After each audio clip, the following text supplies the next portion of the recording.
This segment of the news has been brought to you by Sun Oil Limited. And welcome back. With marital rape still being a hot topic in the country, President of Great Commission Ministries International, Bishop Walter Hanschel, is one of a few ministers publicly weighing in on the debate. He told reporters recently that there is no such thing as marital rape, and those who support it have a hidden agenda.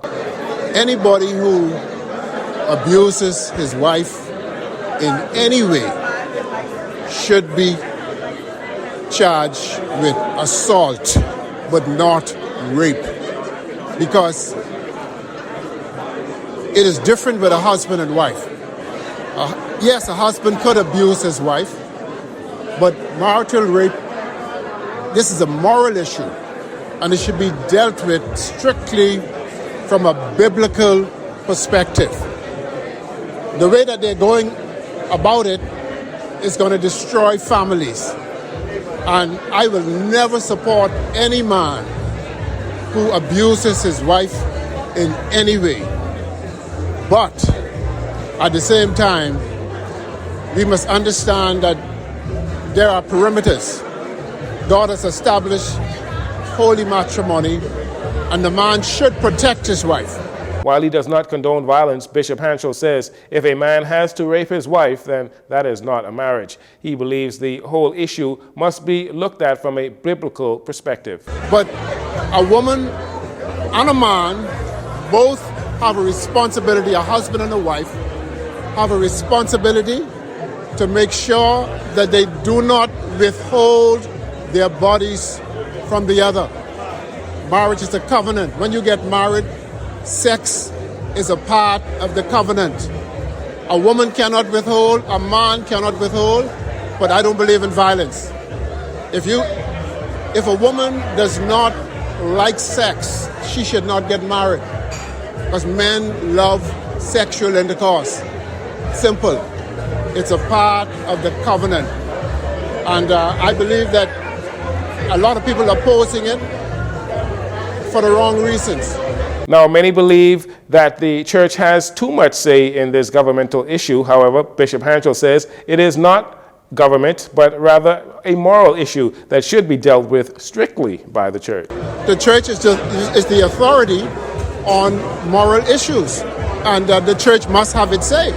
You cannot deny the church to say, its say on any moral issue. That's what we're here for.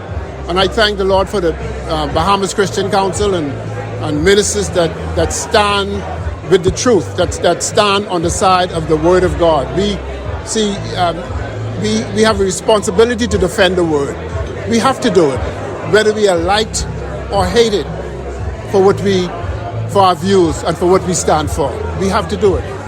The marital rape debate comes as government is currently in talks with the church on whether or not it should be officially made a crime. Many religious leaders have given their thoughts on the issue, with many having different opinions on the subject. The late retired Supreme Court Justice Roger Gomez lied in state today in the Hansard Building, Bank Lane, and Bay Street. The retired justice was called to the bar in 1978 and practiced law in private chambers until 1989. He served as stipendiary and circuit magistrate and was appointed chief magistrate in 2004.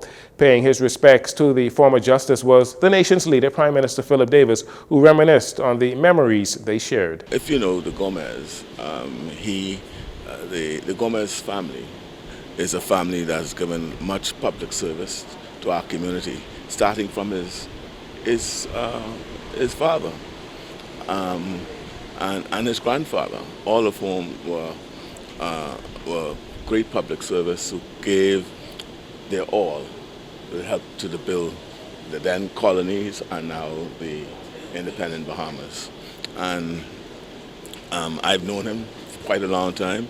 We were schoolmates at St. John's College. His wife was my classmate, and so this loss is deep for me as well. And I know of his contribution, and so he'll be sorely missed. In 2013, Gomez became a justice in the Supreme Court assigned to the Family Division. Also among the dignitaries paying their respects was Acting Chief Justice Bernard Turner, who spoke to the impact the former justice made within the judicial system. On behalf of a grateful judiciary, we'd just like to acknowledge the work and contributions of retired Justice Roger Gomez, a lawyer of almost 45 years standing, a stipendiary circuit magistrate since 1990, a person who served as chief magistrate for 8 years from 2005 to 2013, and a justice of the Supreme Court for 4 years until his retirement in 2017. In addition to his contributions to the Commonwealth of the Bahamas, retired Justice Gomez also served as an acting stipendiary circuit magistrate in the Turks and Caicos Islands.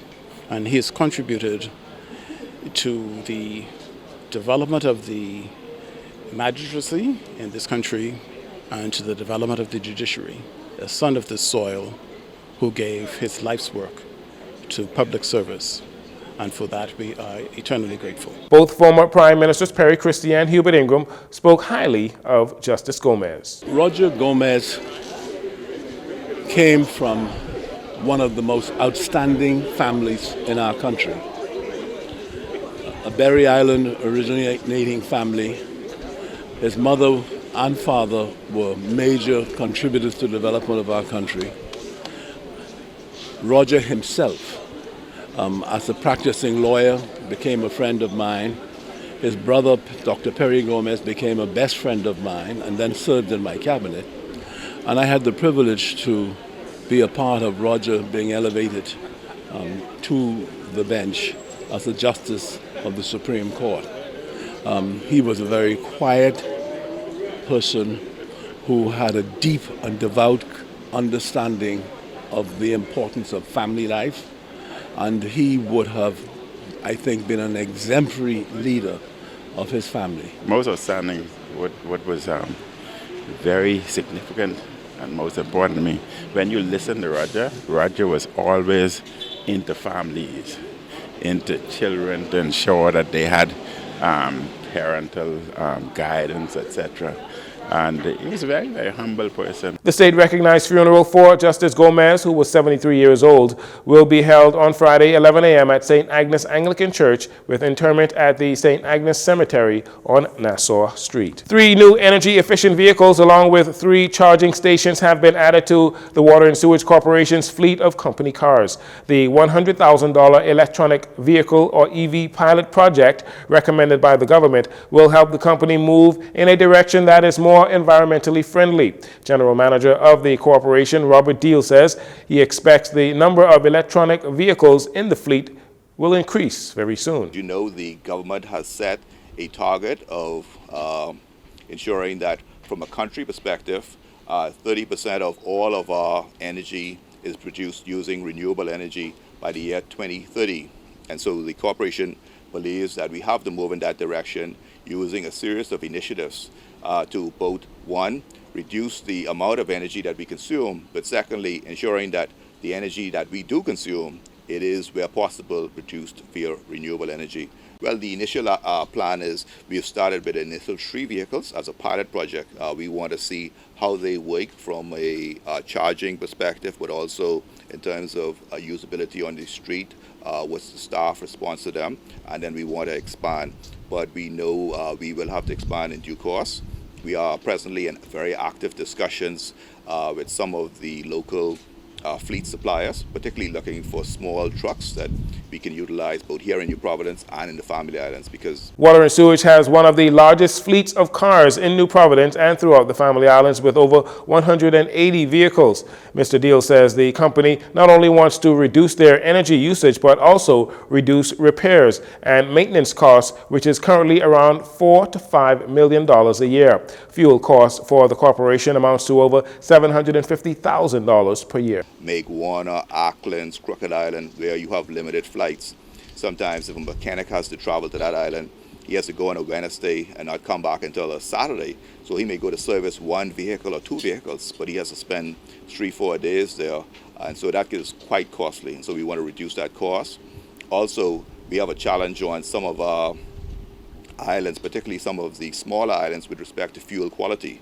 And so that leads to a lot of challenges with some of our newer vehicles with the diesel quality. And so if we use these vehicles, we believe we could also reduce some of those challenges. As for the mechanics of the energy-saving vehicles, Fleet Manager Eduardo Nottage gives these details. In terms of the operation of the vehicle, all right, the transmission and of course, the motor is electric, all right. The electric motor drives the transmission, all right, and that's as far as the electric standpoint goes, all right. For the rest of the vehicle, it's just a normal car. So you still have tires, you still have wipers, you still have a radio, you still have a condenser, or what's not. In terms of charging, at 0% to 100%, it takes 4 hours. You're looking at 245 miles, drive miles. All right, so that depends on your driving habit, your driving style. So you have 245 miles at 100% charge rate. Dr. Deal says over time, the company will switch completely to energy-saving vehicles. In partnership with the local organizing committee for the 50th Carifta Games here in Nassau, financial and corporate service provider Accounting Outsource Services Limited, or AOS, has joined as one of the Carifta Games Gold Medallion sponsors, giving a donation of $75,000. Speaking as a director of AOS, Lynette Maycock says their company has always believed in youth investment through scholarships and other initiatives. One of our directors, Mr. Lyndon Maycock, approached the firm and cast the vision of the local organizing committee. AOS saw this as a great opportunity and investment that will yield great return. One, we will be able to showcase our young athletes to the world, assisting young up-and-coming athletes with the gateway to training with local coaches, placing the Bahamas on front stage as we celebrate this 50th year of Carifta and the Bahamas' 50th year of independence. We look forward to a sea of gold medals from our Bahamian athletes. Chairman of the LOC's Finance Committee, Lenny Smith, while thanking AOS for their generosity, encourages other businesses to get on board. And particularly the professional firms, the accounting firms, the law firms, the big medical practice firms, to come on board and be with us. Because this year, as have been said many times, is 50 years of Carifta, 50 years of the Bahamas celebrating their independence. And as a track and field fanatic, I am not prophesying, but I think it would be your best interest to be involved, because I wouldn't be surprised if at this year Carifta we have at least 3 under 20 world records set right here in the Bahamas.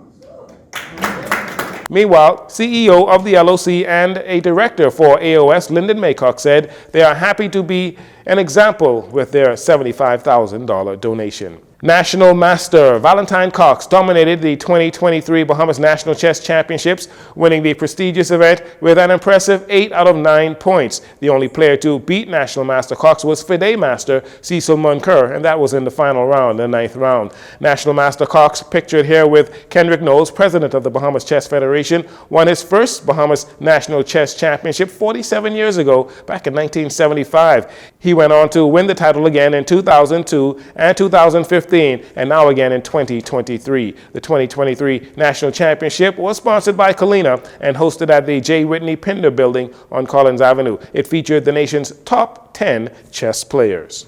And finally, the 2023 version of the Macedonia Baptist Church Family Fun Run, Walk, and Race is set for this Saturday, January 28th, as the church celebrates its men's anniversary. The race begins and ends at Macedonia Baptist on Bernard Road with a $10 registration starting at 5 a.m., race time at 6 a.m., with categories from under 20 to 61 and over. Top 3 in each category gets an award. The top male and top female finishers will also get an award, and the church with the most competitors who complete the race will also get an award. And that'll do it for your JCN Evening News. Once again, I'm Jarino Saunders. Thanks for joining us. This segment of the news has been brought to you by Sun Oil Limited.